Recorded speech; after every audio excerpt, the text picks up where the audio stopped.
The new Meat Eater Outdoor Cookbook Wild Game Recipes for the Grill, Smoker, Campfire, and Camp Stove is out on April 24th and is available for pre-order now. Here is your book for everything that's best cooked or eaten outside. From grilling to open fire cooking to Dutch ovens to smokers to barbecue to backpacking meals to how to pull off the perfect fish fry, with pit stops along the way for lessons about Ice Age cooking methods and the best 5 ways to construct a cooking fire you can be proud of. And of course, we're focusing on wild game and fish here with over 100 recipes, including stuffed venison burgers 3 ways, wild duck with ahi verde sauce, a jerky made with cola, a gin and tonic made with fire-charred lemons, and grilled frog legs made with a sticky sweet sauce. This ain't your normal cookbook, so be prepared to be surprised. Pre-order your copy now. For more info, visit themeateater.com. Hey, this is Tyler Jones, and you're listening to the Element Podcast.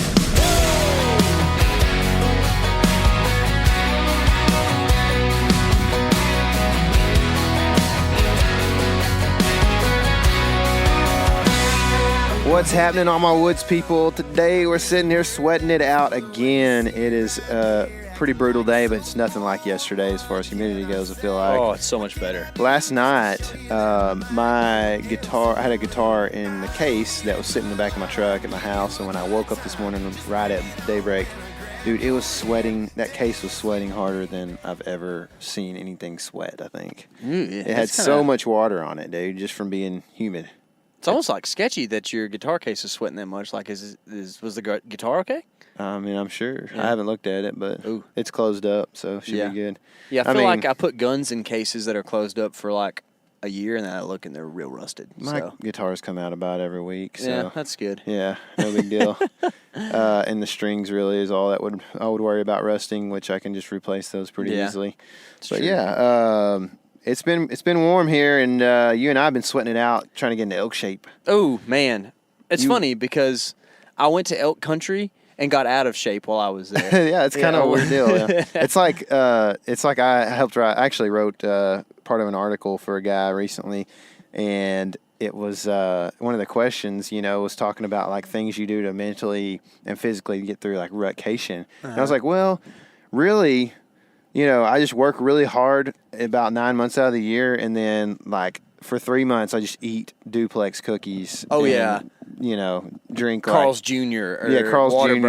and like Whataburger and just sweet teas and Cokes and whatever else can keep me awake with caffeine in it, And it's like that's just kind of what it ends up being. Like you go to deer country, you get out of shape. You go to elk country, you get out of elk shape. Yeah. I mean, it's just what you do, I guess. Eat real good. Something about, man, that cold weather, you want to eat real good. Yeah. That's definitely a big part of it. And I'm not afraid to eat some carbs, which I don't really like. I don't feel like I like gain a lot of weight or anything. I just get like soft as far as like I'm just not like I'm not a beast anymore. You know what I mean? I don't know if I ever am a beast anymore, but oh man. Anyway, yeah. I mean, speaking of going to elk country, we're not far out from going to elk country, so pretty excited about shooting something because we've been shooting a little bit in the mornings too together, and it's like, man, I'm tired of shooting this target, and I haven't even really dialed my sights in yet. Tyler and I have decided that we like each other's arrows better, so yeah, we did like our arrows from last season and swapped them between our two bows, which is kind of a funny thing to do. Don't do that unless you really know somewhat of what you're doing, because you might blow up a bow or arrow. But it worked pretty good. Yeah. But yeah, dude, the elk hunt's getting close. I'm getting pumped. You have all your gear? I need to go down the list. I'm getting real close to having all my gear, I think. I've got, pack, shelter. I need a shelter. I ordered arrows yesterday. From Day 6, actually. So I got those from. Might be a podcast coming from them pretty soon. Yeah. But, and then broadheads. I still have some broadheads to buy. But, I mean, generally, I've got everything I need, I think. What about you? I got some shelter stuff. yet? I mean, water system is a big one that I don't feel like we don't have yet. Well, I've got my Steri-Pin, and that's like my go-to. And I looked at the Sawyers at, that's an albino spider. Yeah. I looked at the Sawyers at, Walmart the other day, and they're $30 for the big one. So for the big one, they sell them at Walmart. Yeah, the one that Trent talked about on the Backcountry series. Yeah. Huh. I didn't know that. That's pretty good. Yeah. Well, that's not a big burden then. I was thinking more like $70, No, $80, the $100. Sawyers are like $30, so Cool, they're not that bad. It is. I mean, it's every little bit adds up, but like that's pretty good for water for the whole trip. And I think that comes with a couple like dirty bags and stuff too. So Cool. Yeah, that's that'll be neat. good. The shelter is one thing I got. Really, I don't know. There's just several little gear things, obviously, that we kind of both have needed on this trip, and I'm a little bit behind you because of the long vacation. And speaking of gear, we're actually doing a gear giveaway. We are. Speaking of the Backcountry Series, right? Yeah. So, like with all this, we are pretty much celebrating the fact that we have had 100,000 downloads, guys, and thank y'all so much for listening, for all those downloads, for putting up with us whenever we don't really know what we're saying on podcasts, but our guests do and all that. Thank y'all very much for downloading, and thank you for the growth that we've had in the past year. It's been really awesome, and we're very appreciative of it. And to show that, we are giving away some stuff and things, okay? So the big prize is a set of Vortex 10x42 Diamondback binoculars, which is the binoculars that I've used for a couple seasons. Tyler's got a pair for this season, and we're giving away a brand new pair. You don't even got to get the used ones. Right? Yeah. How many friends are we going to have that ask for those, like, kind of on the side? You know what I mean? I already had two, so I don't know. But like, hey, what do you think about choosing me for this? Yeah, I'm for like, real. You need to give me a review first. We are for real fair. So the way you win is by giving us a iTunes/Apple Podcast review. And a lot of you have done that in the past, and we really appreciate that. And guess what? You're not out of the running. You can still win because we choose from anyone who's ever given us a review, so it's not a time period or whatever. So, guys, head over there. Give us a 5-star review. Tell us something cool you like. Tell us something that you'd like to hear more of on the podcast. And I think we decided that we're going to end this thing when we get back from the Gila hunt. Yeah, we're going to choose somebody probably on the way home from the Gila hunt. Between naps. That's going to be, yeah, exactly. So that's going to be like, probably late September. Yeah. So you need to like try to get your review in by mid-September. So if you can't do that, I'm sorry. Yeah. And also, along with that, we're giving away other stuff, too. It's not just the binoculars. Giving away some Onyx Premium memberships, some cool swag, and then also, and we're well on the way to this, so this might happen. Really? If you guys, y'all, if you're in the South, as we like to say, if y'all get us to 100 downloads during this promotion, which I think it started at 197, we will give away a trail camera as well in this whole deal. So pretty sweet. Actually, one of my favorite cameras that we run is going to be the Exodus Trek. We're going to give away one of those. Yep. So go over there, give us some reviews, guys, and we will get you some cool stuff. Yep, for sure. You know what, man? I can't hardly do it anymore, but I want to open these tags up, man. I have been receiving tags in the mail, which are some of my favorite things to receive. I love that you got these. These are good ones. One of them is Kansas, so it's always good if we can draw there. And we've hunted there quite a bit. It's fun. The other happens to be from the Iowa Department of Natural Resources. Oh, you're a whitetail freak. I am. Man. DNRs, dude. That's when you know you're in good deer country. Oh, man. I think it's the Deer Natural Resources or something. For sure. But I got me an Iowa tag in the mail yesterday, and it's real, guys. Like, I'm really going. How many years have y'all been listening to us, like, say, we're going to Iowa next year, Well, I'm pretty sure episode 4 was called Hello, Iowa. Yeah. And that was when we... One of the first we episodes. went and scouted Iowa. You say 4 a lot, but 4 was Whit Fosberg.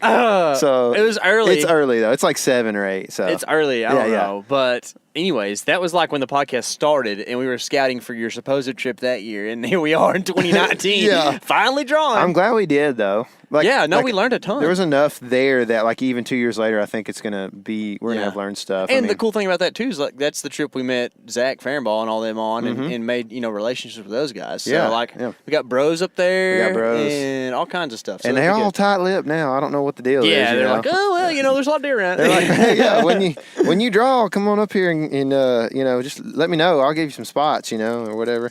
And I don't want spots, and, that, I'm kind of exaggerating there. Tongue in cheek. Now it's like, hey, I drew this tag. Like, oh, that's great, man. Be like, yeah, it is. Left on red. No, they're cool, man. Most of them. But we're getting pretty pumped about all these whitetail hunts. Yeah. And we've been talking a lot about our hunting system and how we go in, especially on public land, how long have you heard me complain about my wide stand clanking on bushes, right? Yeah, I think in the review you like do a little like funny like go through these trees and get stuck because your stand is that's right. The review of your stand. Oh yeah, one of the Element evals we actually talked about both of our stands. I think right we've done so. Anyways. You're going to be heading up to Iowa. I don't know if I'm going to get to go with you every time you go. It depends on when you kill. First day. That would be good.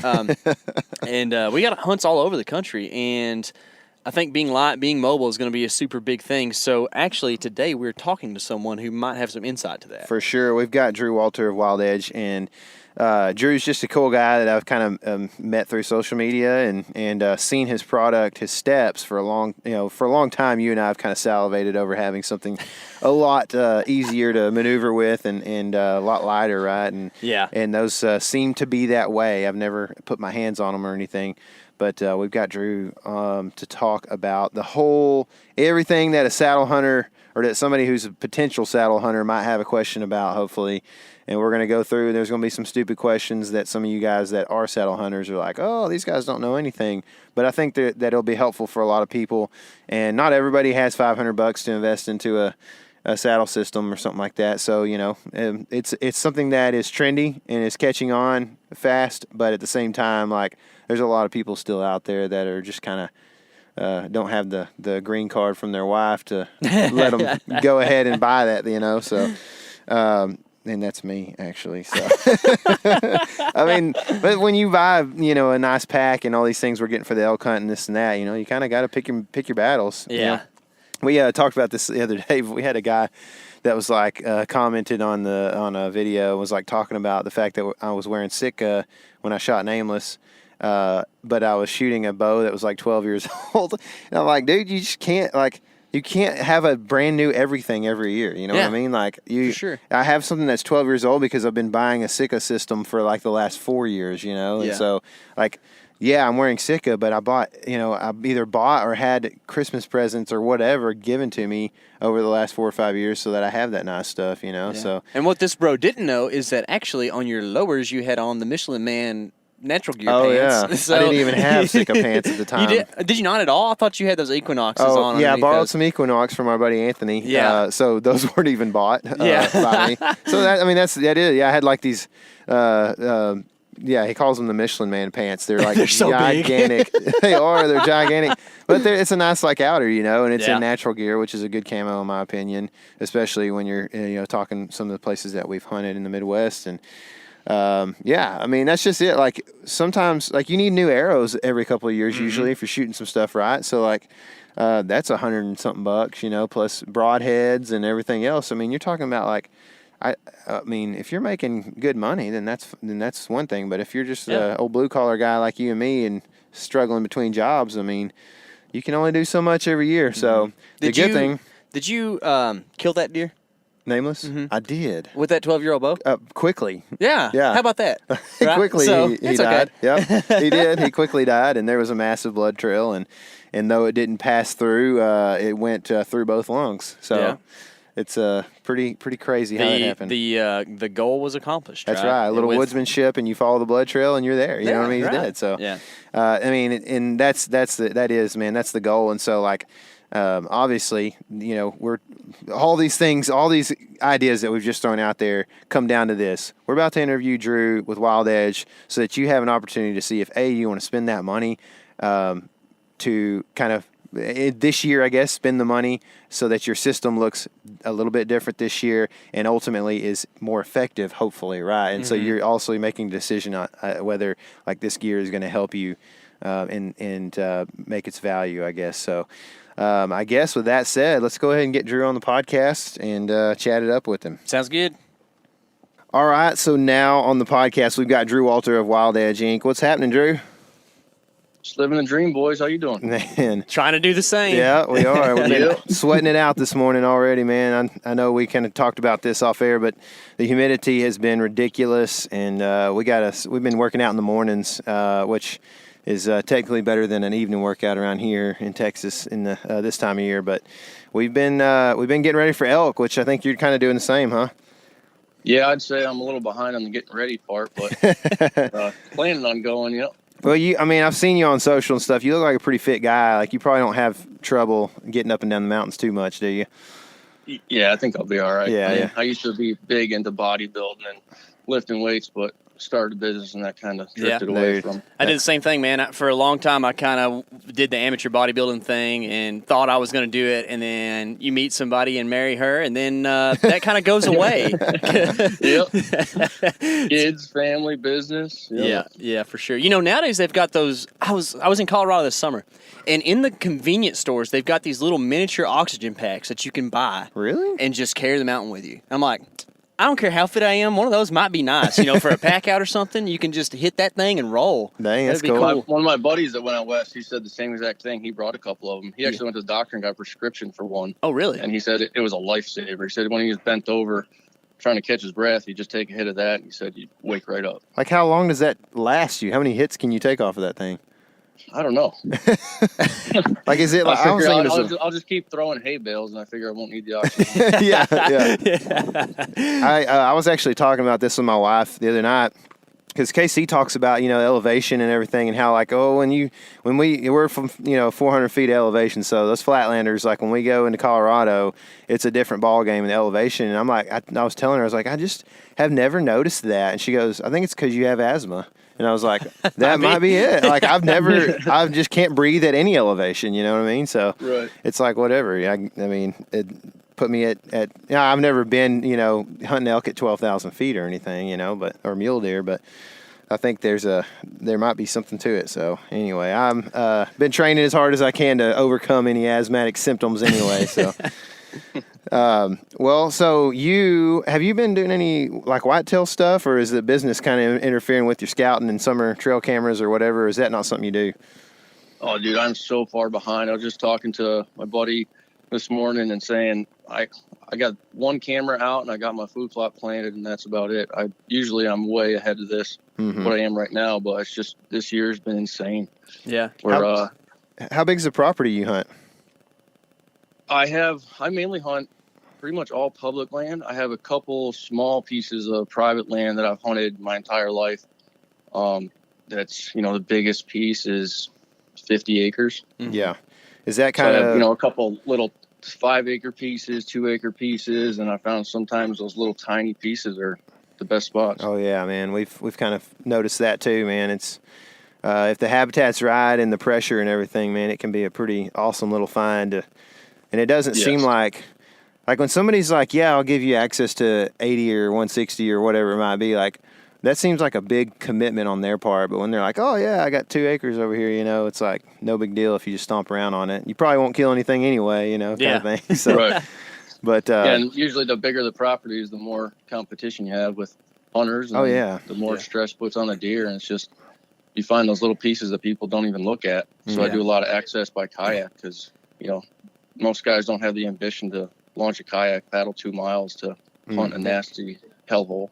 Do you do that on public and private, or is that usually just on the public places you have to do that? That's all public. I live right next to the Connecticut River, so there's a bunch of streams and like the Salmon River, little swamps and just nasty holes that they're bow hunting only zones for public land, and they're just completely overlooked. And that's kind of how I got really into saddle hunting, because I'm not going to put a metal tree stand on a kayak and carry a tree stand and, big metal piece of equipment through the frag. So the whole point is you can't hunt this. I started on the ground, but when you're in the frag, you can't see 5 feet in front of you. So you have to get at least 8-10 feet off the ground, and the tree may only be 15 feet tall. Right. So, you said, I think, frag or something like that. I don't know what that is. Yeah, Phragmites. It's an invasive species of a plant that spread basically all over New England. Okay. And it gets so thick, and it can get 8-10 feet tall that you can barely walk through it, and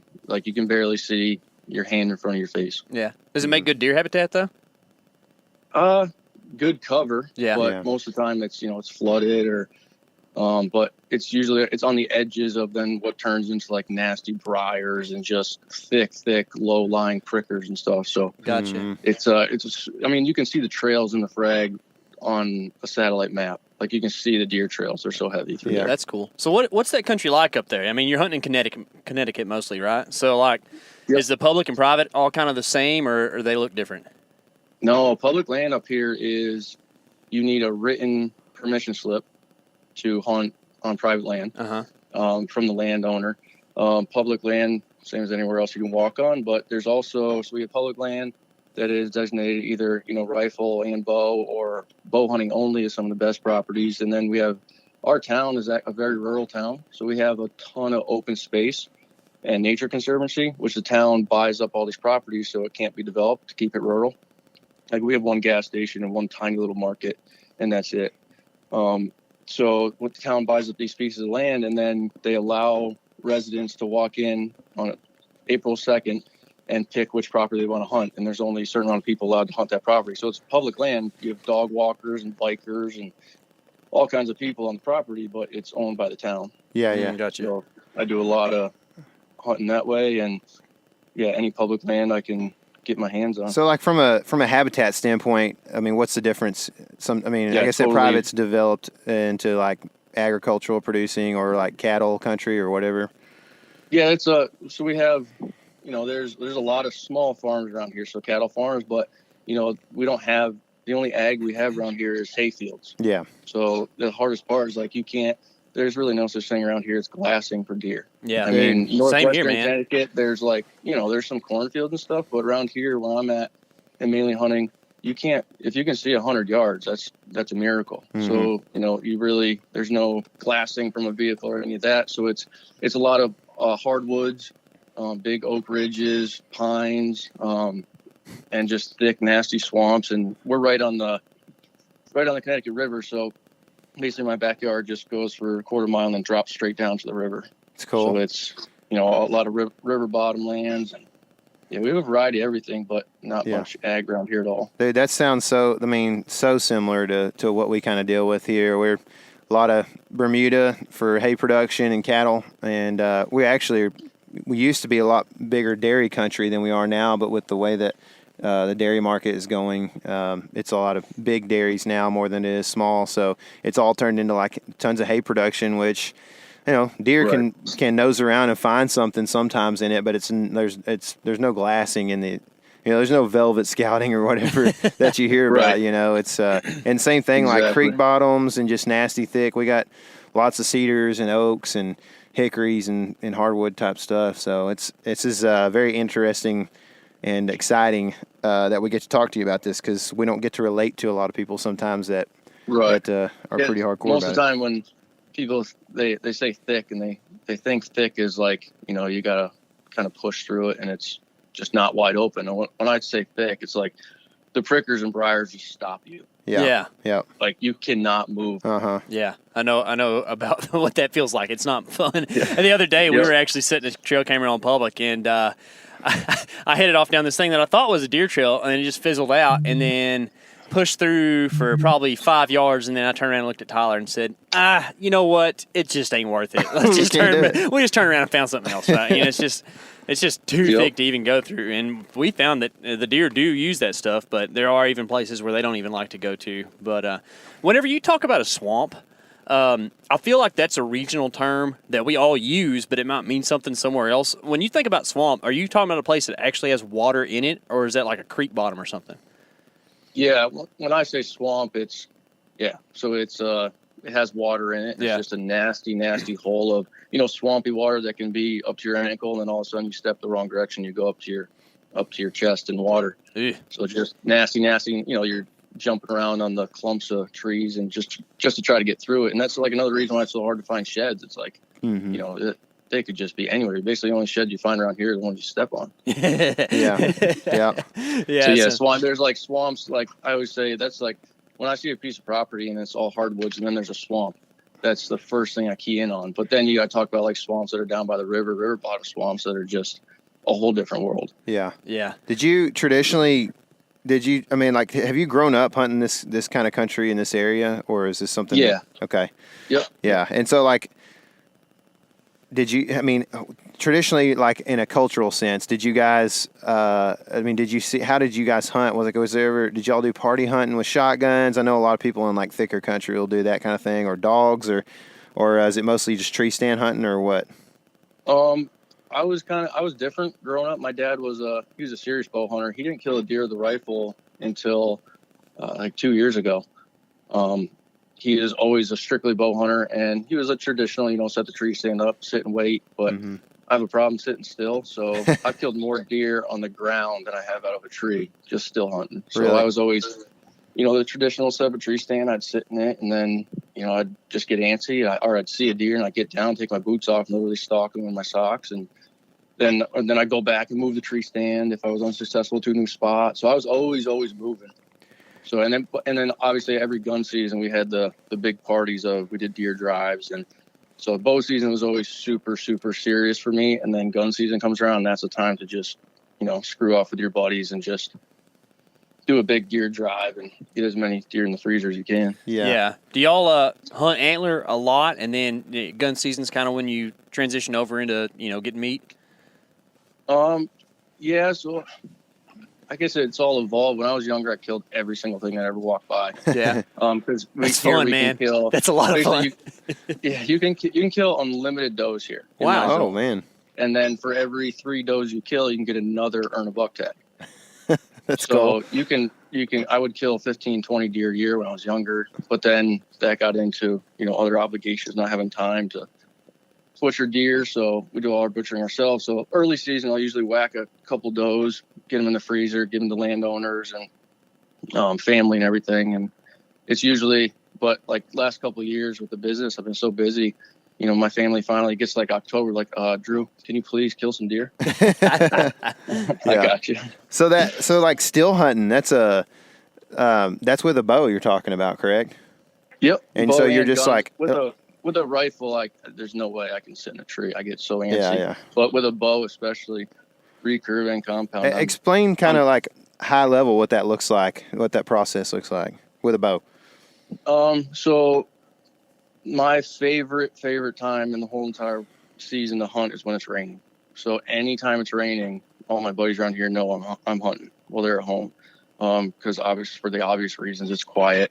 Your scent's getting washed away. So that's the time I poke around. But like still hunting to me is either I know a spot where I know deer are bedding and I can creep up on them if the wind's right and the conditions are good. But then there's also mobily hunting where I'm going into a piece of property that I kind of know or I'm totally unfamiliar with, and I'll have a couple steps in my pack. I'll have my saddle around my waist and my bow and a lines in line. And I'm scouting. I'm still hunting as I'm scouting essentially. And if I find a good spot, I have a couple hours before dark, or I'll set up and then always remember that spot for coming back in the dark in the morning. Mm-hmm. So it's kind of a little bit of scouting and hunting, still hunting at the same time. Uh-huh. If you're, going into a predetermined spot where deer are bedding, how long does it take you to kind of penetrate that area? I feel like you'd have to go super slow and probably do like some short-range glassing and stuff like that, trying to pick out deer that are bedded. Yeah, it all depends on the property. So I have a lot of the town and public properties, if I'm walking a walking trail that is obviously known for people walking every day, I'll cruise. I'll just walk just like I'm just a dude walking that's totally oblivious to nature and just walk. And it's amazing.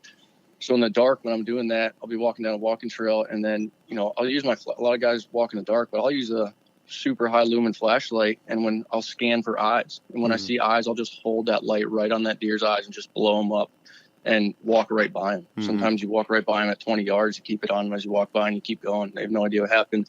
Then other times it could take me an hour or 2 hours to get to my stand, and I'm only walking 100 yards. So that's places where the deer aren't expecting people to be there. Yeah, that's cool. I like that, man. That's one of those kind of like deer conditioned to humans, so I'm going to stick with that. Yeah, the deer know the difference between a threat and a non-threat. So a guy walking is not a threat, but if you're creeping down the trail and they're used to people just blowing by, that's different. Yeah. You need to get some just tennis shoes and Nike shorts and a cutoff and just run down the trail. Maybe some headphones or whatever. Exactly. Yeah, just fit right in. Shit, I even take my bike sometimes and just cruise. Yeah, that's cool. I've actually thought about that. Like, it's kind of amazing how quiet you can be on a bicycle if you've got like decent terrain, or whatever. And like some of the public places around here will have closed roads or whatever through it. And man, you can creep along and sneak up on some stuff like that. I haven't done it a ton, but I've done it a few times, and it's crazy what you can drive up on. Mm-hmm. Right. Another tactic I use a lot is I'll just put a turkey call in my mouth and I'll walk and, walk a couple feet, start scratching the leaves, or I'll just act like a squirrel. Like the woods are loud. So if the leaves are super crunchy and it's calm out, I'll just, tap my feet, walk, scratch around the leaves, stop, walk, Mm-hmm. tap my feet, so it's like if they hear that, it's like, oh, it's just a squirrel or a turkey. Yeah, that's cool, man. So kind of that whole like antsy kind of personality trait that you have there is kind of probably helped you develop the style of hunting that I guess you're kind of known for now, and the business that you've alluded to several times, which is Wild Edge. And you have created something that Casey and I have been very interested in for some time now. That is the step system that you use. And I think that's really a cool thing, because I can remember last year, one of the last days of the season here in Texas, I think it was early January, we went in to a few different spots, trying to get on deer kind of late in the season. All our spots at this point had been just pretty much blown out by either us or other hunters. And so we're kind of looking for new stuff. We're kind of stalking through, and, I'm carrying 10 pounds of sticks that are going to get me, anywhere from, probably 14 to 16, 17 feet in the tree, depending on limbs and stuff that I can use. And it starts to wear on you. And also, having that big aluminum stand on your back with little bitty straps, and everything else we carry, camera gear and all that. It's just, it's definitely intriguing to look at your system there. So can you kind of explain how you came into those steps, how you figured out that was something that you'd want to start producing? Yeah, so it was actually, I didn't come up with the steps. It was a man named Jim Stepp. He's a Vietnam vet, and he lost his leg in Nam, and he basically invented the step ladder. Jim's last name is Stepp, S-T-E-P-P.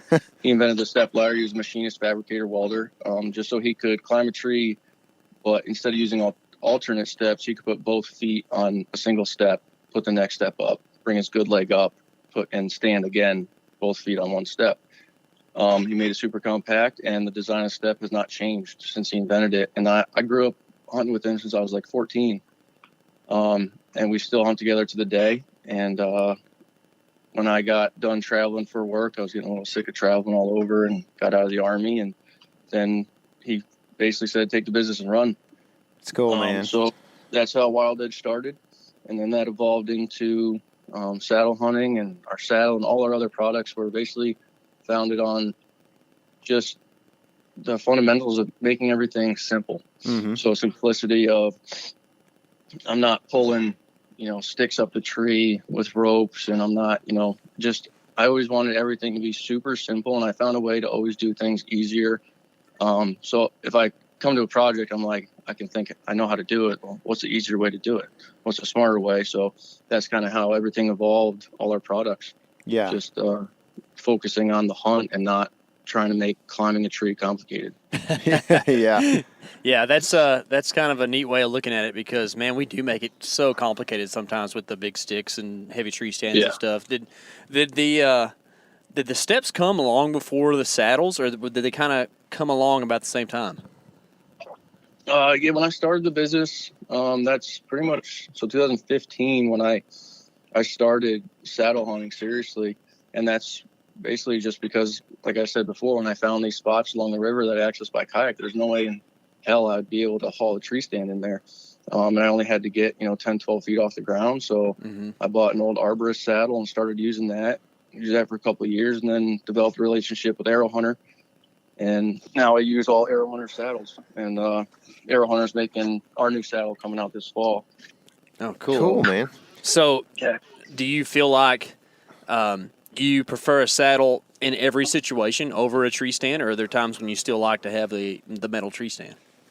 Oh, I don't use any tree stands anymore. The last couple of years, it's like, we have a lot of properties that my family hunts with me, and friends and relatives that come here to hunt. So I'm Mr. Guide around here. So I said, if you guys want to hunt with me, then you're using a saddle. Yeah. Because even in sets that I have that the steps stay all year for a couple of years, trees that are always hunted, this saddle just, to me, makes so much more sense. You have complete mobility 360 around the tree. And so many people look at it and they overthink it and they think it's harder to shoot.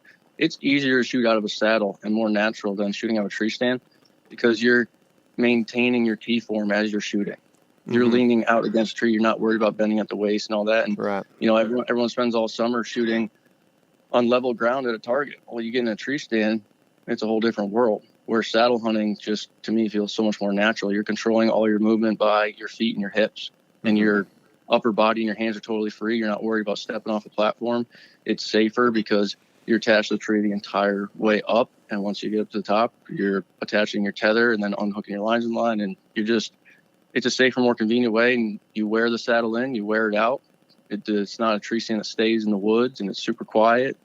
Yeah. So it's not for everybody. It's a little bit of a learning curve, but to me and everyone, I've had buddies show up the night before to go hunting the next morning. They'd never saddle hunted. I throw them in a tree the night before, and they shoot at a target in the dark, with truck lights, and the next morning they're killing deer out of the saddle. Mm-hmm. Man, that's cool. That's the quiet aspect is another thing I was going to mention as well, because we did 2 years ago. We hunted a buck on public and kind of got blinded by just a nice buck, which doesn't always happen to us on trail camera here. And we were crossing a creek to access a stand site, so the creek was probably like 40 feet across, so we had to have like a little tiny kayak. And doing that in the dark with trying to balance like a 13, 14 pound stand on the front or back and your bag and trying not to get wet, and man, it was a circus act in the mornings, So yeah. So imagine just having a saddle around your waist. Oh yeah. While you're kayaking, it's just. And the other thing is, when you're tree stand hunting, you got to remember your safety harness and your tether, your tree stand, your sticks, whatever method of climbing.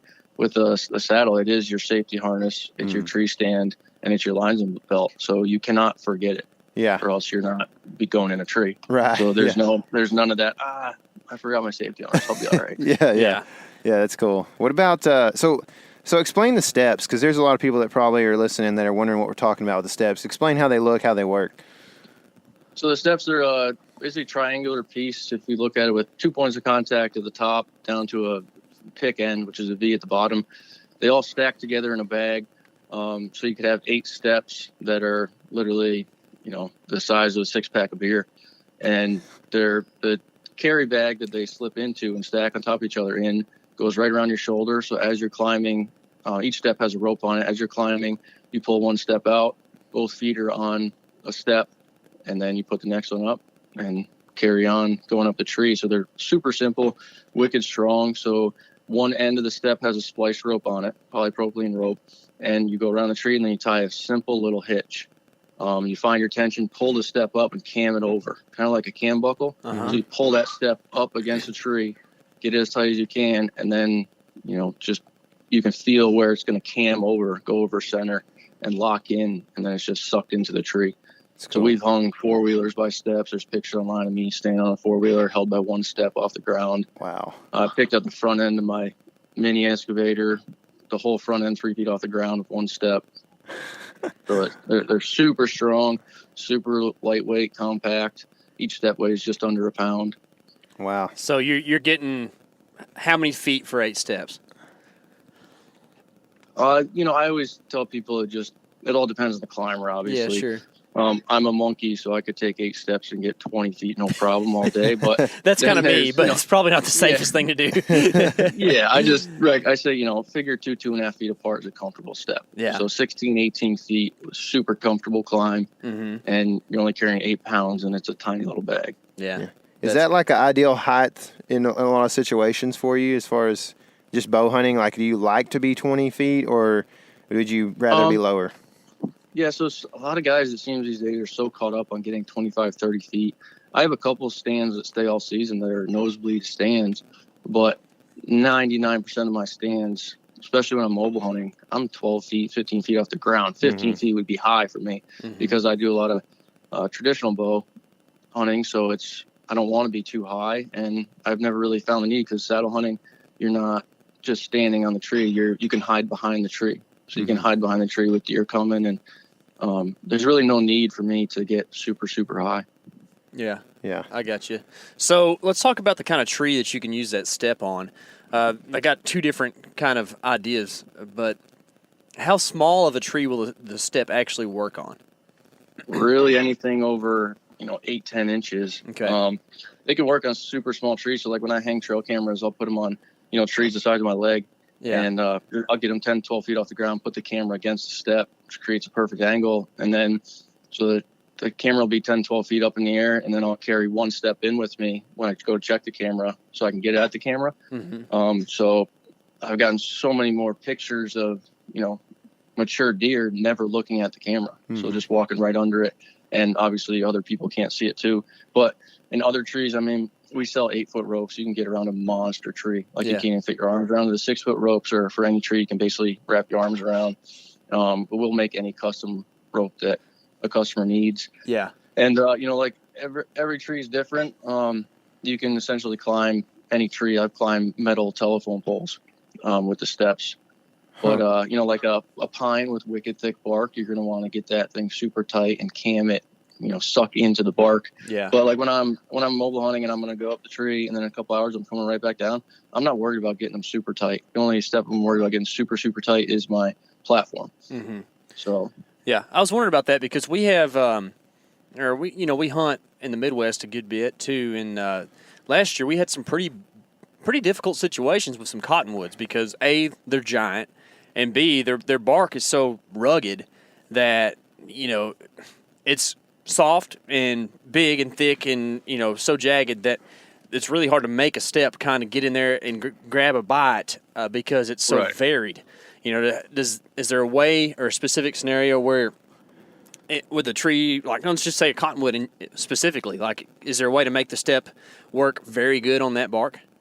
Yeah, so what you're going to want to do is the biggest key to the step is making sure that both standoffs, when you go to cam them over, are going to have equal pressure when you cam it over. If one has more pressure, that one will dig in, the other one won't. Yeah. So it's super easy to seal with your hands. Boom, I got pressure. And then some trees, if you want the step super solid, I tell guys, you got to put a little testosterone into it.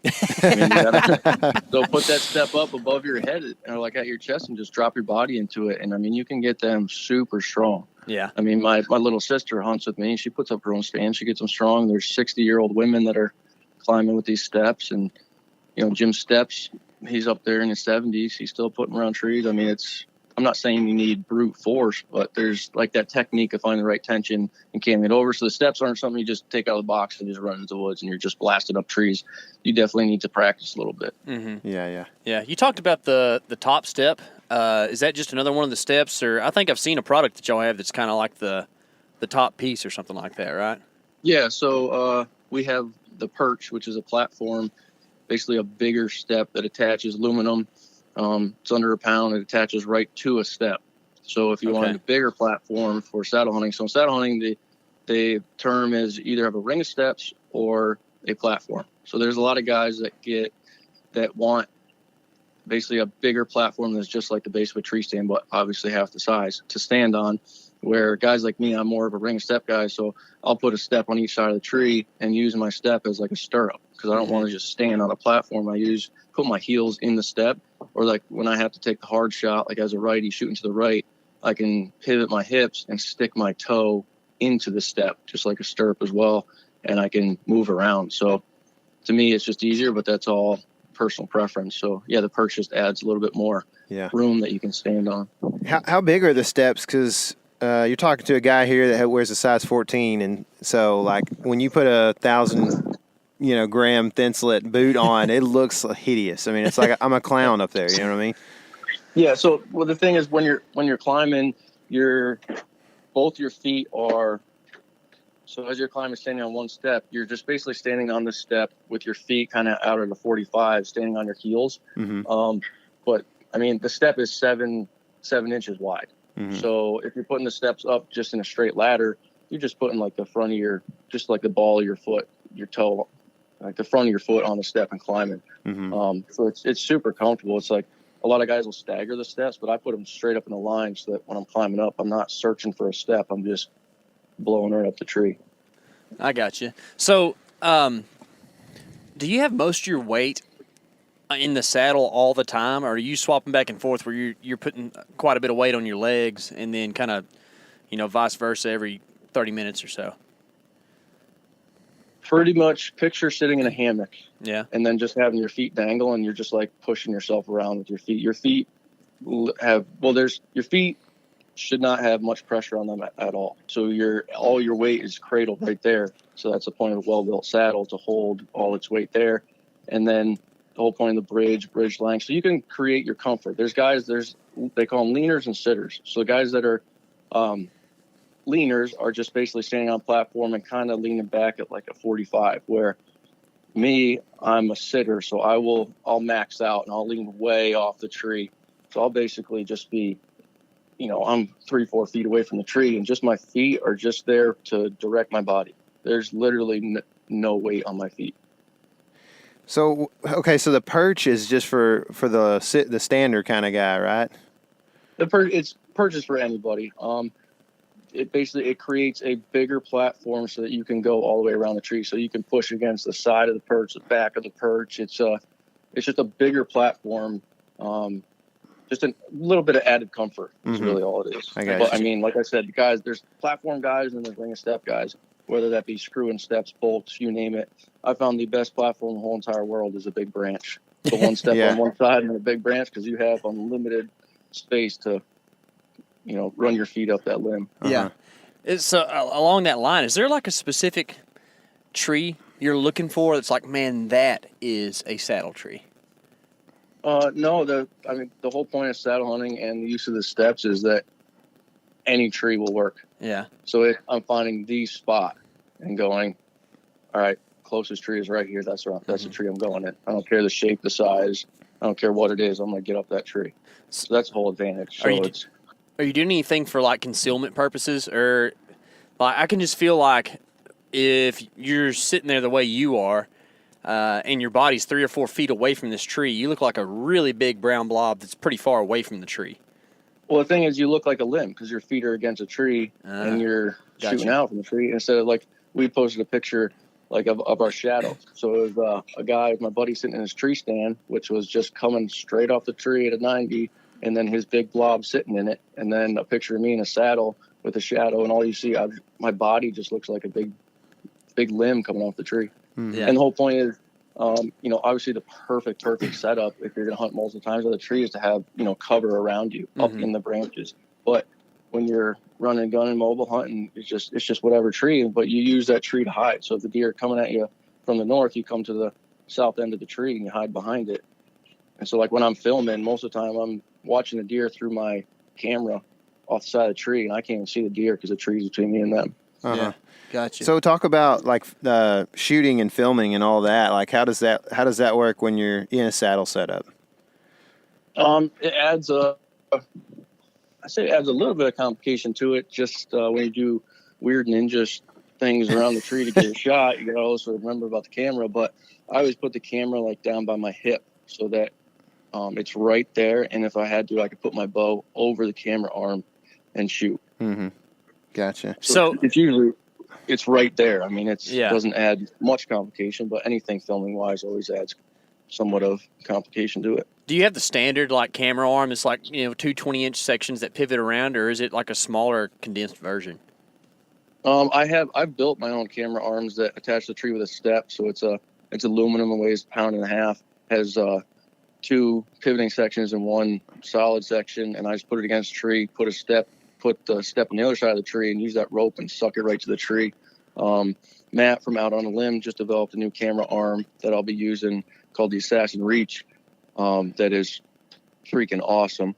It's a super small, lightweight. You can fit the whole arm right in your pocket, made out of aluminum. It's a pretty sweet deal. So that's what I'll be using now. That's cool. Yeah, we were actually last year we were at ATA and we were trying to like find somebody who was making the short camera arm for like saddle hunting and stuff like that, and we couldn't find anybody. So it's kind of cool to hear that news, man.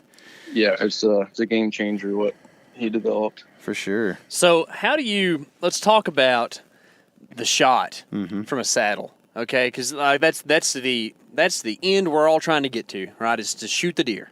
And you've kind of already explained that, like, in general, you're always trying to hide behind the trunk from the deer. That's what you're trying to do.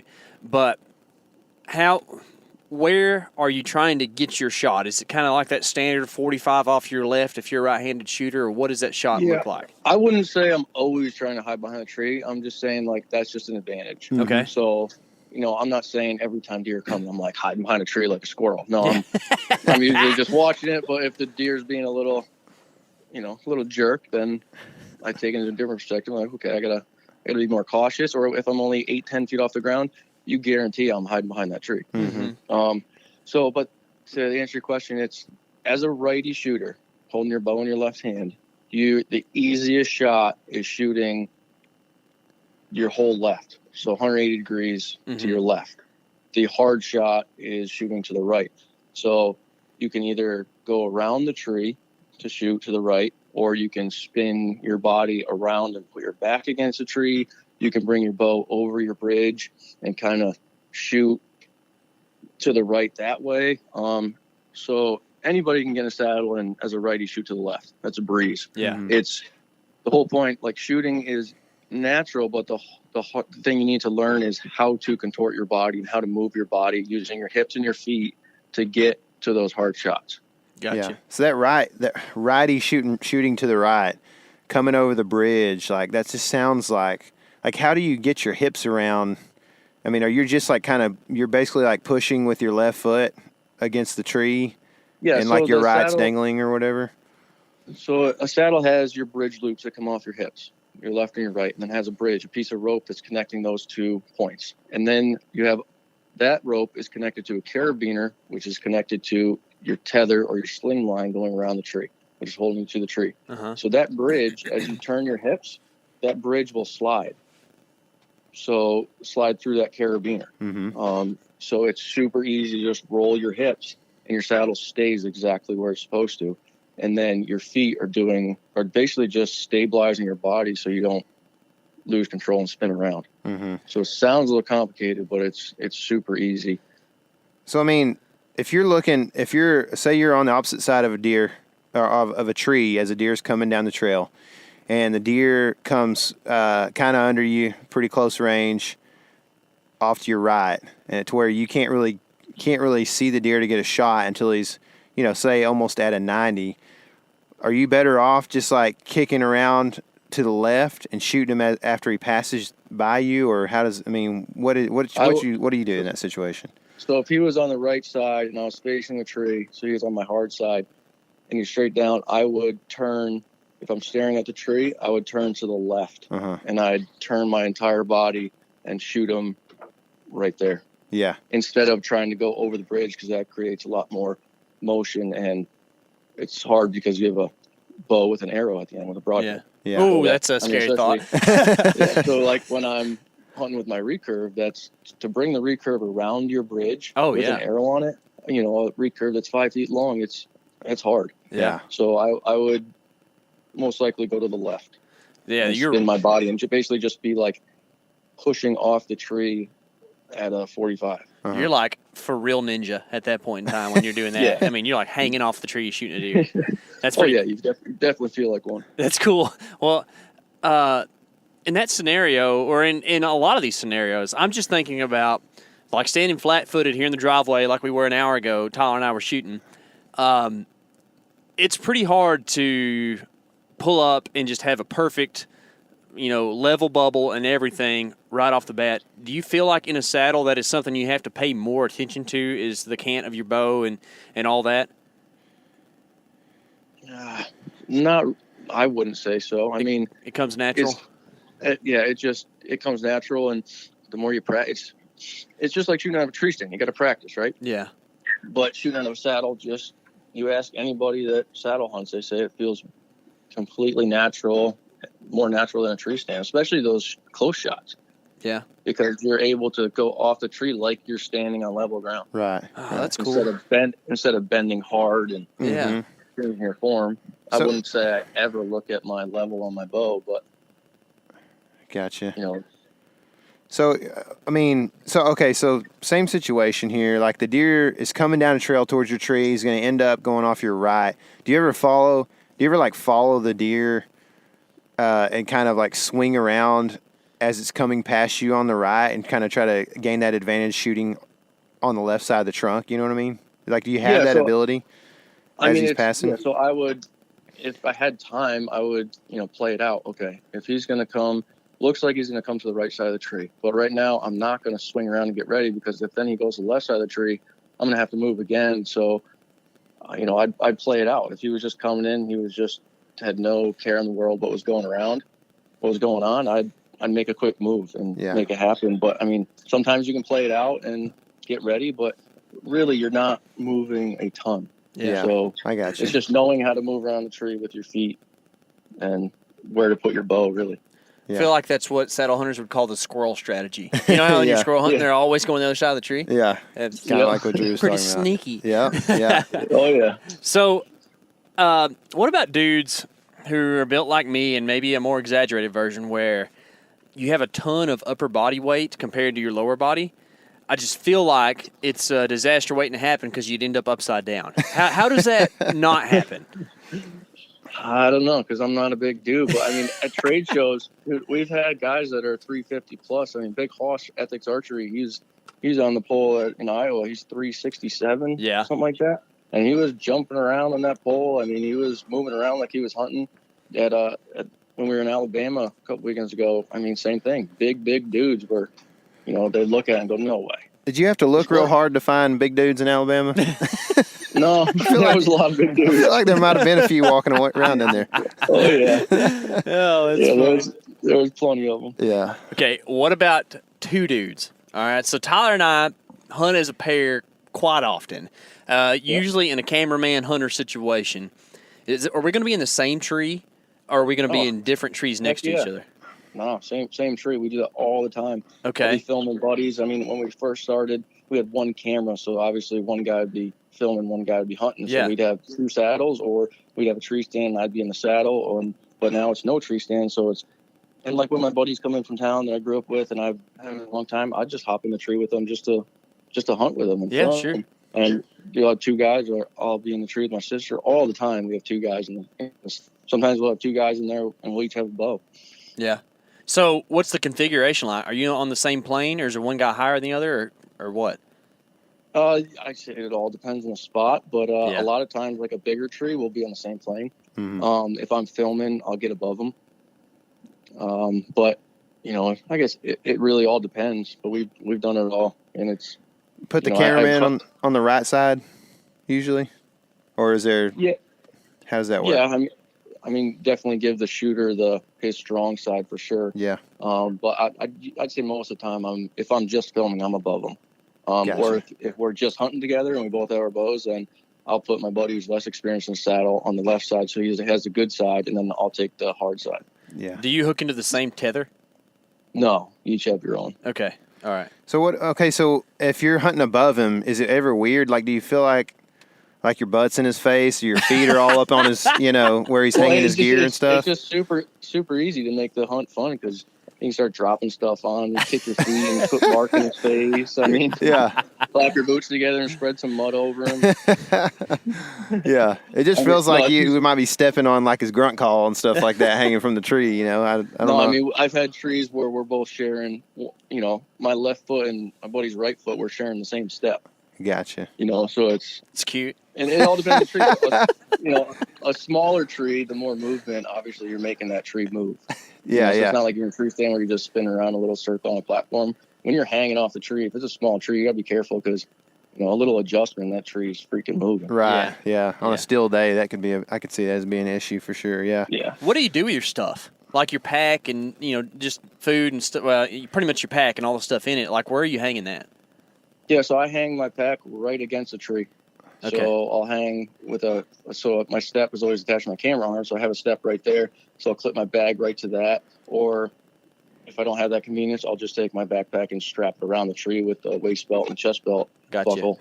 Yeah. And so my bag is right there. So if I need, my water bottle's right there, my grunt call, it's right there. Or, cargo pockets are essential when you're hunting out of saddle, because you lose your normal pockets because they're in the saddle. You lose your back pockets because you're sitting on them. So cargo pockets are essential.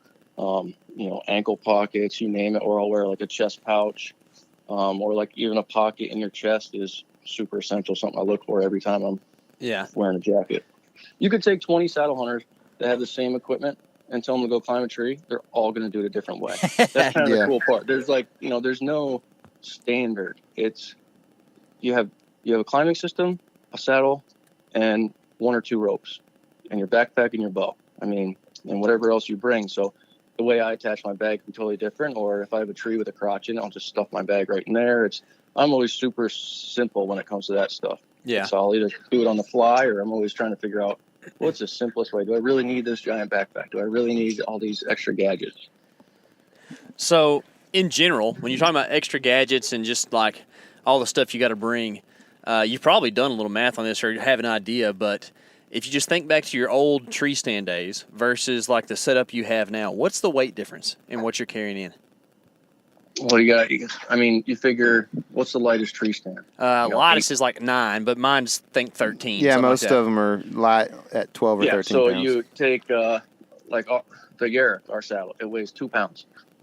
And you're not carrying it. That saddle is worn around your waist. So you can just ixnay that because it doesn't even matter. And it replaces your safety harness. So exactly. Yeah. And then I carry with that saddle. A lot of guys will carry 2 ropes. They'll carry a lines in line to climb the tree and a sling line or a tether to attach your bridge to the tree. Mm-hmm. That's just too much for me. So I'll take 1 rope. They'll have like mechanical prusik on it, like the Kong duck, or just a normal prusik or a Blake's hitch on that 1 rope. That's my lines in line to climb up. I have an extra carabiner that's around my bridge. When I get to where I want to attach my sling line, I just hook that carabiner right to a step. So I'm attached to the tree, detach my lines in line, that becomes my sling line. So I literally have a saddle, 1 rope, 2 or 3 carabiners, which are ounces, aluminum carabiners. Mm-hmm. My backpack, the only reason I have a backpack is for a water bottle and my camera gear. I have a grunt call and a rangefinder, my bow. That's it. Yeah. So, you're talking, you take away that 9, 10, 13-pound tree stand, and then I have my set of steps, which the most I'll carry when I'm mobile hunting is 6 or 8. So that's 6 or 8 pounds. Yeah. Wow. So you go from 20, 25 pounds carrying a tree stand, and anything else, you drastically drop it down to, your total setup is around 8 pounds, 10 pounds. And then that's the kind of the thing you can't factor as well as the bulk, right? I mean, something I complain about. That's the biggest thing to me. Yeah. I'm not like my sister hiked AT, so she misses, they're drilling holes in her toothbrush. I mean, there's guys that saddle hunt that are so worried about weight, where it's like me, the difference in a couple pounds, that's nothing to me. I really don't care. I'd rather simple and comfortable than shaving off 2 pounds, especially and I like compact. Yeah. So if I'm carrying 4 or 5 steps, that's literally, 8 inches by 7 inches in a little bag. Yeah. Mm-hmm. I'm glad you said that too, because that's kind of how Tyler and I look at things. Like, man, Tyler's a former college football player. I work construction. Like, we can tough some stuff out. A couple pounds is not that big of a deal. I'm not trying to be a tough guy or anything, but like, honestly, I'm opposite of that, because if it makes me more comfortable when I get where I'm going, I'm all about it. Like, I'm going to pack the extra heavy sleeping bag in to go hunt on a wilderness hunt because I want to be warm. I don't want to make it through the night. I want to, like, sleep through the night. That's a different thing. And it's the same way with deer hunting. Like, they make lighter stands or whatever, and honestly, I've got a pretty good-sized platform stand because I kind of like the big platform. But something we complain about all the time is that, man, the thing is a good 4 inches wider than my shoulders on each side. Right. And nothing sounds more unnatural in the woods than metal. Oh, yeah. And it's clanking. Every time you walk through something, it clanks. Yep. So I'm usually crawling, and I'll get to a spot where it's like I'm thinking, how in the hell am I going to get through that? And I find a way because it's just my body. I don't have metal on my back, and when I get to the tree, everything's super quiet. Nothing can make noise because I'm not ratchet strapping or pulling up. Oh. Everything is, when I start my climb, I never come back down until I'm done hunting. Yeah. Everything is on my body right there. I'm not pulling anything up off the ground. My bow is even on my body. When I get to the top, I attach my tether. I take my backpack off. It hangs on my saddle. And then I take the camera gear out. My bow is hanging. Then I hang my bow on the other side of my saddle. Get everything tweaked without much motion or extra effort. Yeah. Man, it makes so much sense. Like, I mean, I think one thing that's also kind of a reservation for a lot of guys. I mean, I know it is for me and KC, just being blue collar or whatever you want to call us, but is the price of the whole system. What is your system like? What's about a roundabout price for 8 steps and the saddle? Like, what are you looking to spend to get into that? 8 steps, you're looking at $120, $130, and then for a saddle, you're looking at anywhere from $225 to $269. Mm-hmm. So it's an investment. Sure. So say with everything you need to climb and hunt out a saddle, you're talking $500. Yeah.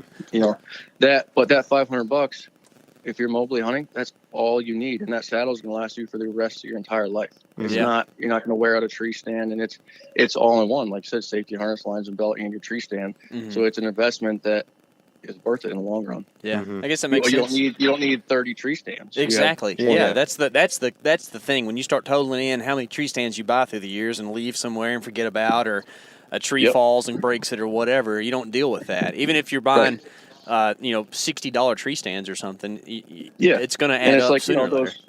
Those $20, $30, Dick's Sporting Goods, Walmart tree stands you can buy that you leave in the woods, and then a couple of years later, I've had tree stands that you look at, you're like, dude, that thing doesn't look healthy. Hanging in that. You stomp on that platform, and those cables just bust. It's like, where the saddle, it goes in with you and comes out with you. All your lines go in with you, come out with you. It's your lifeline, so it's protected. Yeah, that's cool.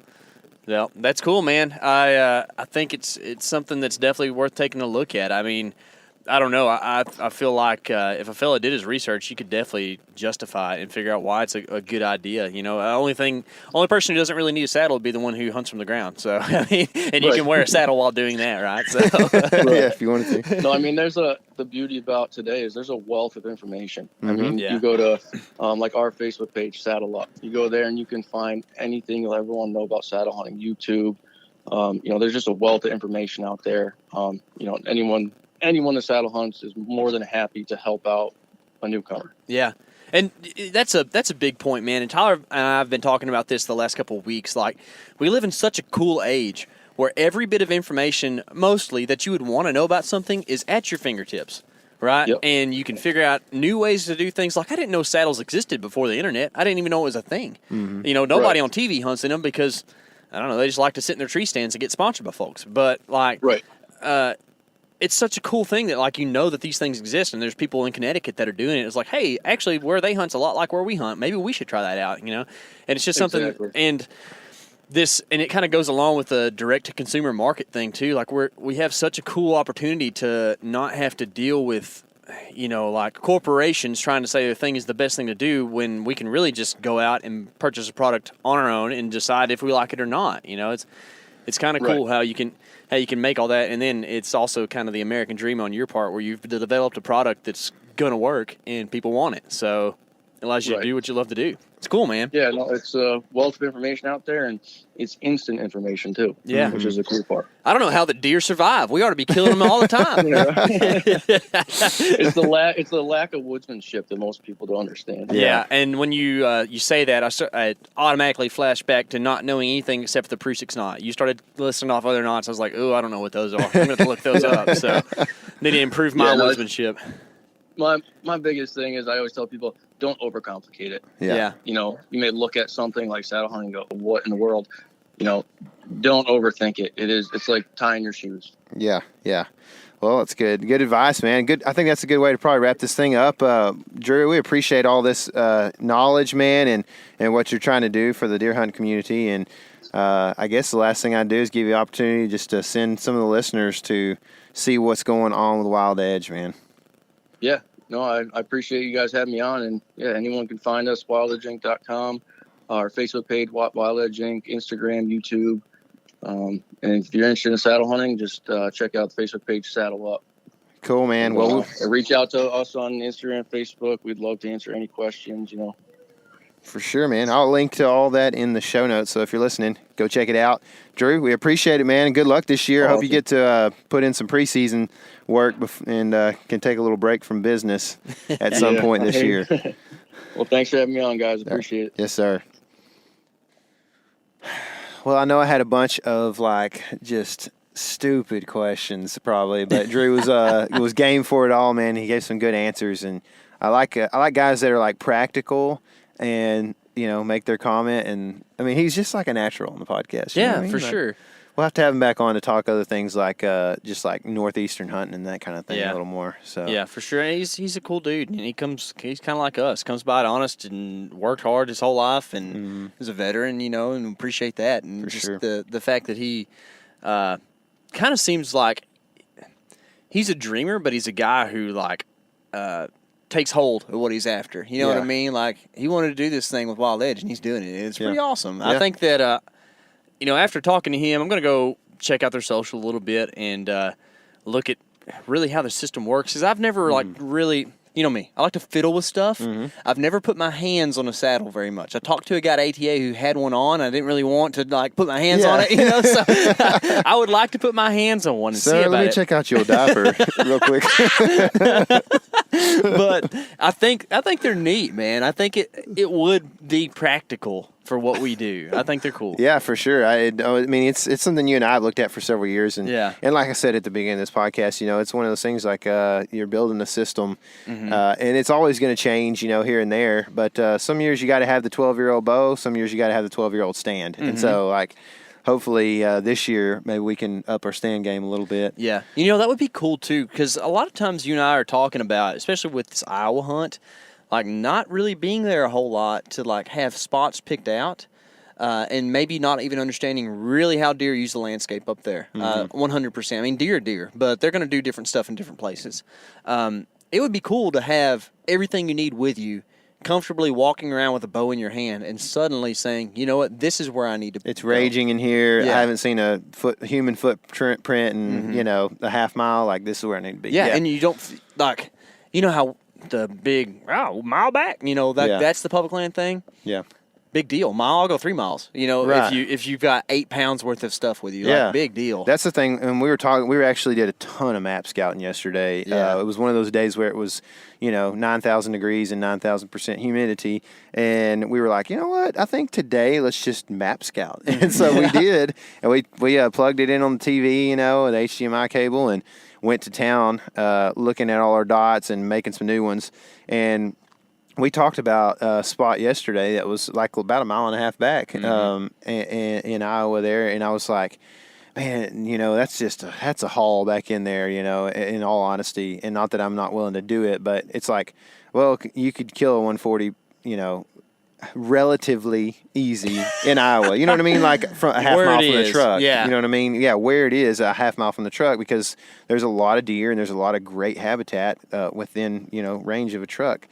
Or of a parking lot, half mile. So anyway, we were like, man, should we? I mean, you can make it easier with a kayak, but then how do you launch a kayak because the parking lot's in a weird spot, and just all these different things. And if you had like a 8-pound system, it wouldn't really be nearly as bad of a walk as you do when you have 24 pounds or whatever. For real. Like straight up your camera arm and camera way more than what your tree stand does in that scenario. It's pretty cool, man. It's pretty cool. But I can't wait for whitetail season right now. Me we were too. shooting the bows earlier, and all you kept saying is like, man, I'm just ready to shoot something for real and not this plastic stuff.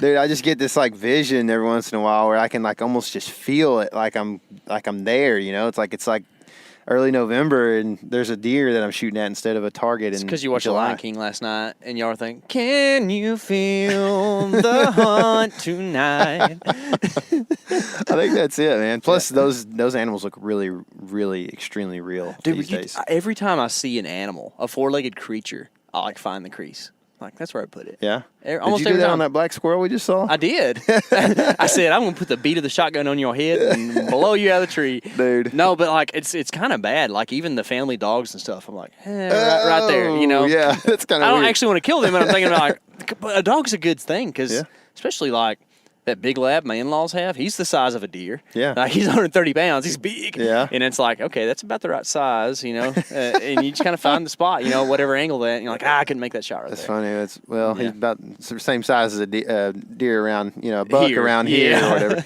Yeah, a doe would be like smaller than him.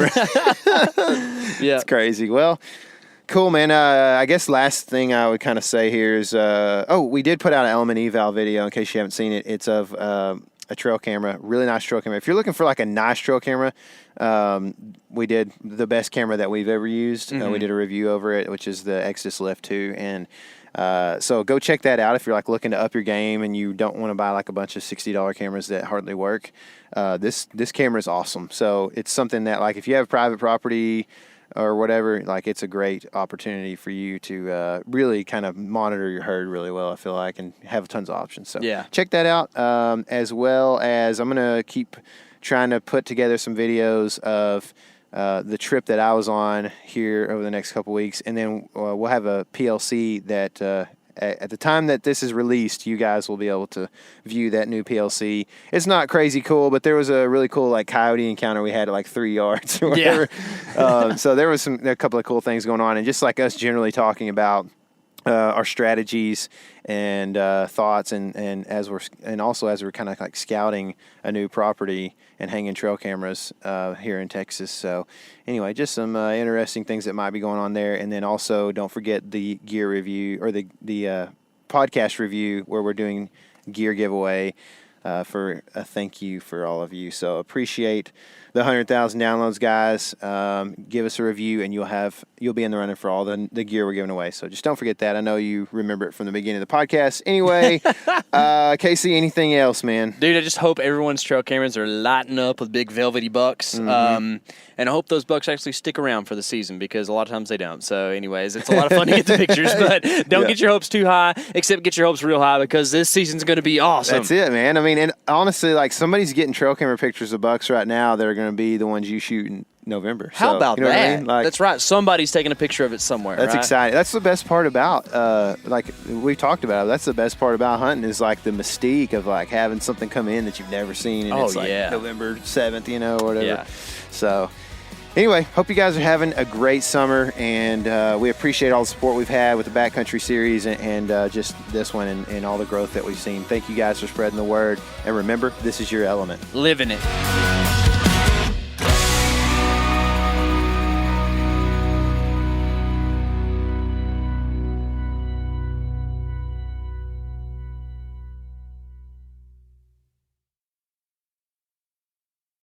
The new Meat Eater Outdoor Cookbook Wild Game Recipes for the Grill, Smoker, Campfire, and Camp Stove is out on April 24th and is available for pre-order now. Here is your book for everything that's best cooked or eaten outside.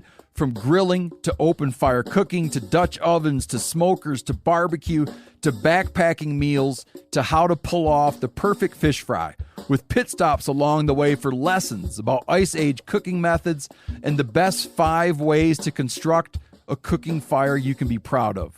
And of course, we're focusing on wild game and fish here with over 100 recipes, including stuffed venison burgers 3 ways, wild duck with ahi verde sauce, a jerky made with cola, a gin and tonic made with fire-charred lemons, and grilled frog legs made with a sticky sweet sauce.